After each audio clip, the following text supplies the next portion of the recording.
the seed of self-similarity, from coastlines to clouds. To understand why the cosmos can look copied and pasted, we need to go back to a paradox that wouldn't let go of a mathematician at IBM. How long is the coastline of Britain? It sounds simple, until you change the ruler. Use a 100-kilometer stick and you skip coves. Switch to 10 kilometers and the length grows. Shrink again and it grows more. Zoom changes the answer. Benoit Mandelbrot didn't wave this away as measurement error. Here's the stake. If your model assumes smoothness, scale will quietly lie to you. He turned it into a new language for roughness. A coastline isn't a line. It's a pattern that repeats its crumple across scales. That repeating roughness follows power laws, relationships where doubling the scale doesn't just add, it multiplies. The technical phrase is statistical self-similarity. Not carbon copy sameness, but a stable kind of mess. The same rules governing detail after detail, even when the details differ. What nobody in the smooth world of mid-century math wanted to admit was that most of nature is rough. Mountains don't taper with Euclid's neat triangles. Their slopes display a fractal dimension, a number between 1 and 2 that says how much of a plane their ridges occupy. Clouds aren't circles with fuzzy edges. Their boundaries show scale-free structure until physics cuts it off. Rivers don't just wander. Their tributaries branch in ratios that keep showing up when you follow them upstream, then upstream again. Meanwhile, in Mandelbrot's own micro-story, there's a human on the other side of those equations. He's sitting with punch cards and early displays at IBM, haunted by wartime radio noise. The static had structure. Financial charts had bursts and lulls that weren't random. Coastlines refused to give a single length. He challenged smooth math with a question that felt impolite. Why do we pretend the world is differentiable when it clearly isn't? This was the moment everything changed. Instead of measuring shapes at one scale, he asked how the measurement itself changes with scale. Plot that on a log-log graph, and straight lines mean power laws. That straightness isn't beauty for beauty's sake, it's a diagnostic, an objective way to test whether zoom changes nothing important. When the slope holds steady across many scales, you've got evidence of self-similarity. When it bends, you've found where the rulebook ends. Now stakes again. Measuring nature is model risk. Use the wrong scale, and you misprice flood zones, underestimate erosion, or overbuild for wind loads you'll never see. Use the right multi-scale model, and you forecast better, build smarter, and know where the monsters live on the curve. The rare, devastating events baked into heavy-tailed statistics. Self-similar roughness doesn't just look pretty, it moves budgets and saves lives. Action. Start with coastlines. Lewis Richardson noticed the paradox decades earlier while mapping borders, but it was Mandelbrot who framed it as a property, not a nuisance. Then he pulled in clouds, mountains, and even the jagged line of cotton prices. Everywhere he looked, a theme returned: power law scaling. You don't get exact copies when you zoom, but you get the same kind of variability, repeated. The same cliff face in miniature, the same cauliflower texture in a small puff of cloud as in a thunderhead, the same branching in a trickle as in the Mississippi Basin. Meanwhile, something else was happening in labs and on early computer screens. Iterated equations, simple rules run over and over, were throwing off structures that felt like nature's vibe. The Mandelbrot set, defined by z² plus c, painted a boundary with infinite wiggle. Zoom into its edge, and you meet seahorses, spirals, neuron-like filaments. It wasn't the world, it was math. But it showed how finite rules can generate endless rough detail. That's a clue we'll need later. Impact. Once you accept that roughness repeats, you start asking different questions. Instead of, what is the exact shape, you ask, what is the scaling law? Instead of, how long is the coast, you ask, how does length change with the ruler? This shift turns chaos into something you can model and test. It also plants a dangerous seed. If simple rules can paint such rich, self-similar boundaries, maybe nature is executing something like those rules, maybe even code. But there was one problem. Static shapes are the easy part. Coastlines don't grow to optimize anything. Waves do the carving. Clouds form from turbulence and condensation, not a blueprint. The fractal look comes from dynamics, processes that don't care about our metaphors. And even then, self-similarity is statistical, not perfect. Measurement has limits. Finite size effects sneak in. Fit the wrong range of data, and you'll fool yourself into seeing straight lines that aren't there. 3 days earlier in our story, before the brain met the galaxy arm, someone traced a river network on a satellite image. the side streams joined in regular ratios. The map whispered Horton-Strehler orders, Hack's law, and branching rules we'll unpack later. The take-home was simple. Nature's roughness isn't random chaos. It's shaped by repeated processes that leave signatures across scales. This is where the loop sets.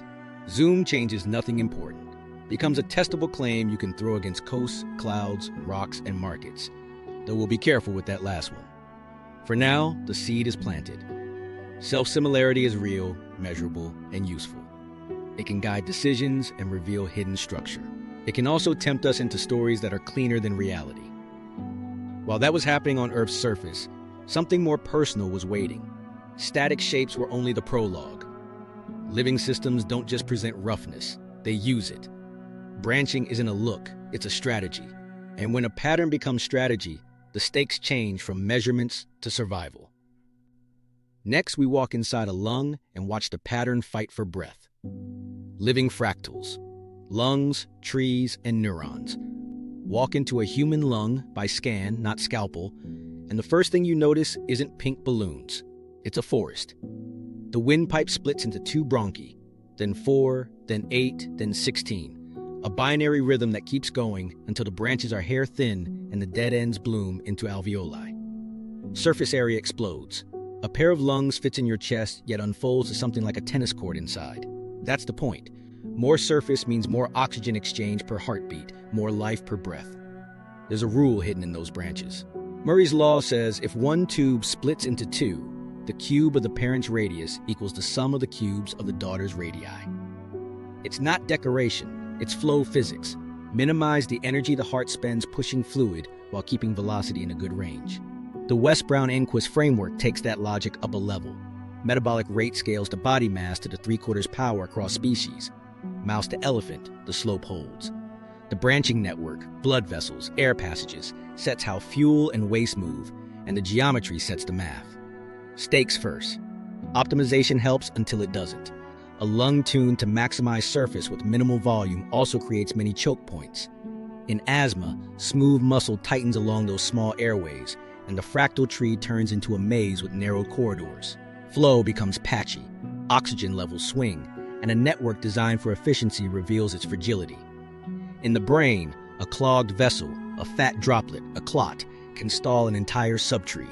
A surgeon follows the invisible blueprint backward, tracing from a dead patch of tissue to the blockage, like someone navigating a river delta to the upstream dam. Meanwhile, trees outside your body run the same playbook without a heartbeat.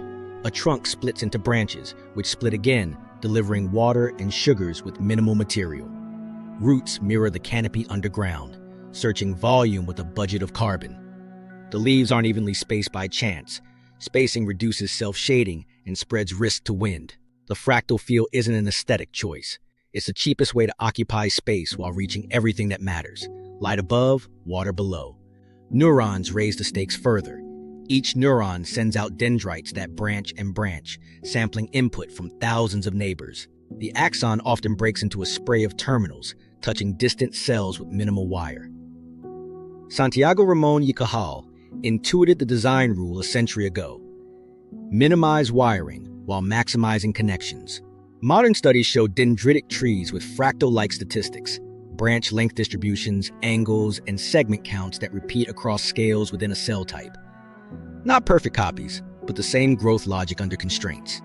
The payoff is computation.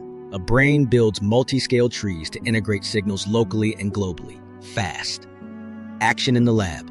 A developmental biologist grows organoids, mini-brains, and watches dendrites search space. Guidance chemicals push and pull, but noise is always there. The trees don't match a blueprint pixel for pixel. They meander, prune, regrow, then settle into architectures whose statistics line up with the rules. Self-similar enough to function, irregular enough to be resilient. You see the same in vasculature. Arteries and veins lay out a supply grid that roughly follows Murray's rule, then detour around bones, organs, and growth quirks. The rule meets the world, and the result is near optimal. Impact shows up in the clinic. Radiologists use fractal dimension to assess lung disease. Healthy alveolar patterns occupy space in a characteristic way that changes as tissue stiffens or collapses. Cardiologists read branching ratios to judge whether a vessel is abnormally narrow for its position in the tree. Neuroscientists quantify dendritic complexity across development and in disorders. The numbers aren't trivia, they predict performance, risk, and recovery. A network with the right scaling recovers from hits, one that's too regular or too irregular breaks. Now, a human moment. A vascular surgeon stands over a patient whose leg has gone cold. The angiogram looks like a river viewed from orbit. A main channel, tributaries, then tiny rivulets. But something is off. A sudden stop, then a void. She traces the last bright branch back upstream, 2 levels, 3, to a narrowing that violates the expected cube law balance. That's her target. The stent opens, the downstream tree flushes, and warmth returns. It's not magic. It's reading a living fractal and knowing where it fails. Meanwhile, the pattern argues with itself. Efficiency can clash with redundancy. A perfectly optimized tree uses the least material and energy, but one extra loop, anastomosis, can save tissue when a branch fails. Evolution compromises. The lung uses mostly trees. The brain, where seconds matter, sprinkles loops in the capillary bed. Trees and nets, tuned by trade-offs. Both carry the signature of scale-aware design without a designer. What nobody knew when they first mapped lungs and leaves was how far the same logic walks. Antennas with fractal edges catch multiple frequencies with less metal. Data networks borrow tree-like backbones, then add mesh redundancy. Chip designers route signals with space-filling patterns to reduce interference. The rules migrate because constraints rhyme. Transport under budget, coverage under limits. But keep the caveat close. Developmental, noise, injury, and history leave fingerprints. Not every healthy network hits a textbook exponent. Not every branching pattern means the same thing across tissues. Self-similar doesn't mean identical, and perfect fit isn't the goal. Function is. The fractal idea works because it's a strategy that survives constraints, not because reality loves pretty math. If life copies the pattern this faithfully, from breath to blood to thought, what about the planet that hosts it? Do rivers, faults, and lightning run the same playbook, scaling danger and design with the same quiet rules? We take the pattern outside the body next and watch hazards hide inside self-similarity. Earth's hidden code, rivers, faults, and lightning. Step outside the body and the same logic greets you in the landscape. Look at a river basin from orbit. A main stem snakes to the sea, fed by tributaries that split and split again. Horton and Streller gave names to those splits, orders that climb as streams merge. Count how many streams of each order you see, and ratios settle into steady values. Plot stream length against drainage area, and Hack's law appears. Length scales as area to a power less than 1. It's not a blueprint, it's a signature. Water, gravity, sediment, and time negotiate, and the outcome is a branching network that repeats its statistics from creek to continent. Stakes first. If the network is self-similar, flood risk isn't just local. A short, steep subbasin can amplify a storm's burst, while the main stem delays and stacks peaks from afar. Engineers who misread the scaling underestimate how often extremes cluster. A levee built for a 100-year flood can meet 200-year crests in 1 month because the basin structure funnels surges in sync.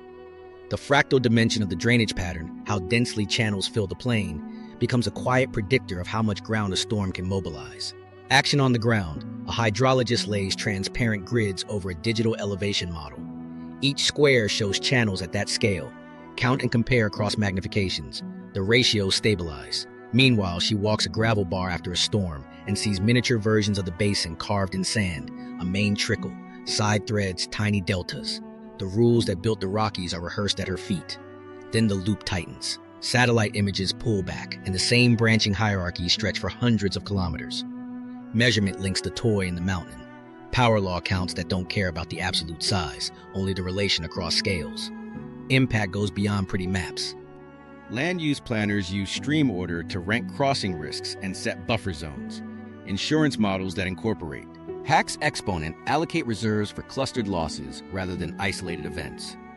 Conservation teams prioritize upstream first-order streams, those tiny capillaries, because their health propagates down the tree. The pattern tells you where small changes matter most. Meanwhile, the ground moves in harsher ways. Earthquakes don't read calendars. They follow a different power law, the Gutenberg-Richter relation.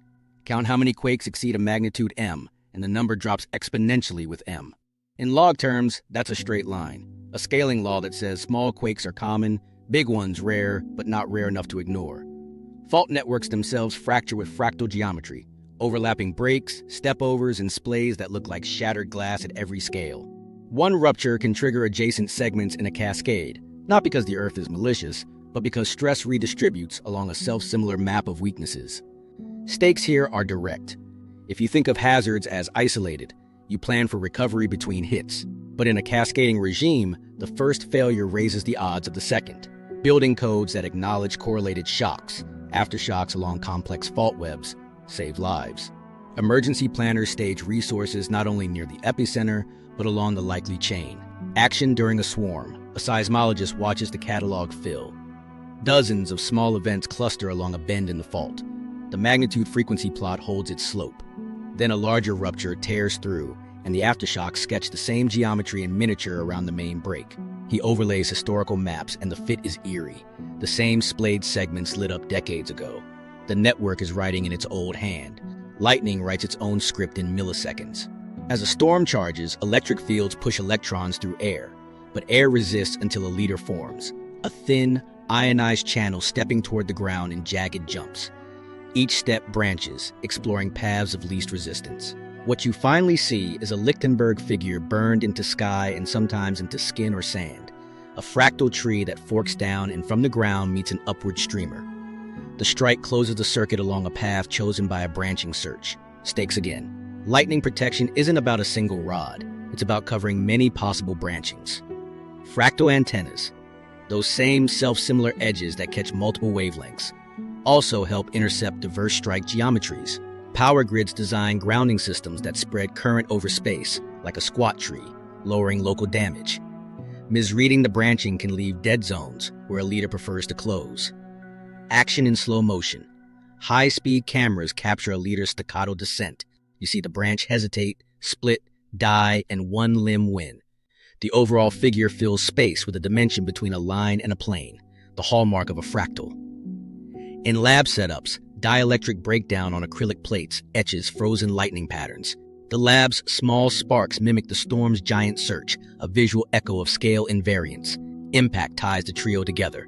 Rivers, faults, lightning, 3 different media, 1 recurring play. Flow seeks paths, stress seeks release, charge seeks ground. When the medium has heterogeneity, grain sizes, rock fabric, air density gradients, the search doesn't pick one straight shot. It tries many, and pruning leaves a branching skeleton that repeats its logic across scales. That repetition isn't mystical. It's the footprint of constraints, transport under budgets, release under thresholds. But there's one more tease.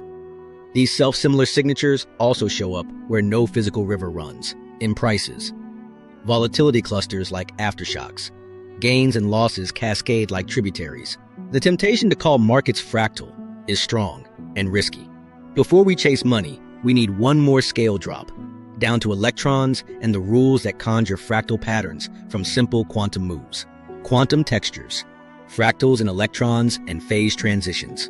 Before we chase money, go smaller, down to electrons. In a strong magnetic field, a crystal's electrons don't just orbit. Their energies stack into rungs. Then something strange happens when the lattice period argues with the field's rhythm. Plot energy against field ratio, and you don't get neat bands. You get a lattice work called the Hofstadter butterfly. Recursive windows, inside windows, gaps within gaps, self-similar wings that repeat as you zoom. It looks designed. It isn't. It's the arithmetic of 2 periodicities colliding and the quantum rulebook doing the rest. Stakes first. Device performance lives in those gaps. Whether an electron can move or is trapped depends on where your operating point lands inside that butterfly. A tiny tweak in magnetic flux, a slight change in lattice spacing and conductance swings. Engineers designing ultra-thin materials, graphene, twisted bilayers, Marway superlattices, can tune these patterns on. Purpose. Miss the fractal structure, and you miss on-off states, waste energy, or build sensors that saturate at the wrong field. Action in the lab. A team cools a 2-dimensional electron gas close to absolute zero and turns up the magnetic field. The Hall voltage locks the plateaus, exact quantized values, then jumps then locks again. Along the sample's edges, electrons don't act like marbles. They march along chiral lanes. Now complicate the lattice and those plateaus subdivide. In transport maps, the butterfly's wings appear not as art, but as countable topological integers. Each little wing is a promise, a robust edge mode, immune to small disorder, until a bigger change flips the count. Meanwhile, disorder has its own fractal script. Throw random scatterers into a crystal, and you don't just smear energy levels. In the regime known as Anderson localization, random interference pins electron wave functions in place. Map the amplitude of a localized state across the lattice, and you won't see a smooth hill. You'll see a patchy, filamentary support. Quantify it, and it behaves like a fractal. The weight lives on a set that fills space less than fully, with scaling exponents that show up when you look at participation ratios across system sizes. Two samples, same average disorder, can host wildly different local patterns. That variability matters when you're trying to push current through a device at the edge of conductance. Impact lands in unexpected places. Localization protects some materials from carrying heat, which helps thermoelectrics. It also wrecks uniformity in nanoscale wires.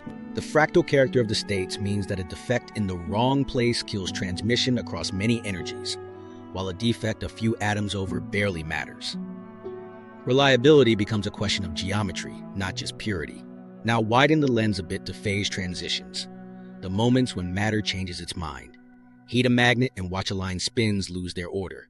Cool a fluid and see droplets form. Right near the critical point, something universal happens. The system forgets its microscopic details. Domains appear at every scale. Correlation lengths blow up. Fluctuations look statistically the same, whether you zoom by 10% or 10 times. That's scale invariance. Draw lines around domains and you'll trace percolating clusters that show fractal boundaries. Measure the distribution of cluster sizes and it follows a power law until physics imposes a cutoff. Stakes again. Many natural systems hover near criticality because it grants sensitivity and adaptability. Push a neural network too far into order and it's rigid, too far into noise and it's mush. At the edge, it can propagate signals across scales. Materials tuned near a metal insulator transition respond dramatically to tiny perturbations. Great for sensors, touchy for stability. If your model ignores critical scaling, you'll miss both opportunities and failure modes. Action on a chalkboard. The renormalization group, one of physics' big ideas, formalizes this. Coarse grain the system, average over small fluctuations, and see how the parameters flow. At fixed points of that flow, the rules look the same at every scale. That's why very different materials share the same critical exponents. It's also why you can predict the macroscopic behavior without tracking every particle. The math doesn't explain away the fractal look. It predicts when and why it appears. What nobody knew before computation and careful experiments was how often simple rules create these signatures. The butterfly emerges from a tight binding approximation and magnetic flux fractions. Localization comes from wave interference with random phases. Criticality arises from local interactions between neighbors. No one wrote draw fractals. The rules write them when conditions line up. Caveat time. Not every rough edge is fractal. Finite images of quantum spectra will hint at self-similarity even when the range is too small to justify it. Noise with a 1/f spectrum can mimic scaling over a decade and then fall apart. In scanning tunneling microscopy, tip artifacts create filaments that aren't electronic states at all. The test is harsh. Do the measured exponents hold across multiple scales? And do they match a known universality class or theory? Impact circles back to design. Quantum Hall devices exploit topological invariants that show up in the butterfly's substructure. Disordered photonic materials use localization to trap light in tiny volumes, boosting emission. Superconductors near criticality can be tuned to detect single photons. Each case uses scale-aware behavior for function. That's the practical face of a deep idea. Simple, local rules, under constraint, build patterns with multi-scale order. Simple rules, complex patterns. Sounds like code, but here the code is minimal. Local update rules, neighbor couplings, repeated over and over. Next, we'll watch explicitly coded worlds, cellular. Automata. Spin lifelike order from lines of logic and ask what that resemblance actually buys us.